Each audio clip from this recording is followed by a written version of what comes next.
the world judged the Iraqi regime was a dangerous aggressor. In the interests of world peace and regional security, the community of nations required Iraq to surrender its offensive arsenal, its chemical and biological weapons, and abandon its nuclear weapons program. Iraq agreed to comply. The world judged the Iraqi regime to be a dangerous aggressor. In the interests of world peace and regional security, the community of nations expelled Iraq from Kuwait, required Iraq to surrender its offensive arsenal, its chemical biological weapons, and to abandon its nuclear weapons program. Iraq agreed to comply. Iraq's continued defiance of the community of nations presents a challenge which must be addressed. Presents a challenge which must the be member addressed. for Grayndler.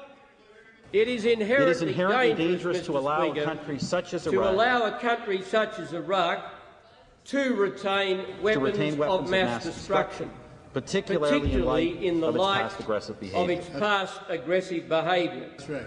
If the world community fails to disarm Iraq, we fear that other rogue states will be encouraged to believe that they too can have these weapons, these most deadly of weapons, to systematically defy international resolutions, and that the world will do nothing to stop them. That is the ultimate nightmare, which the world must take decisive and effective steps to prevent. Possession of chemical, biological, or nuclear weapons by terrorists would constitute a direct, undeniable, and lethal threat to the world, including to Canada Australia and its people. The world has tried other means for years, but so far to no avail.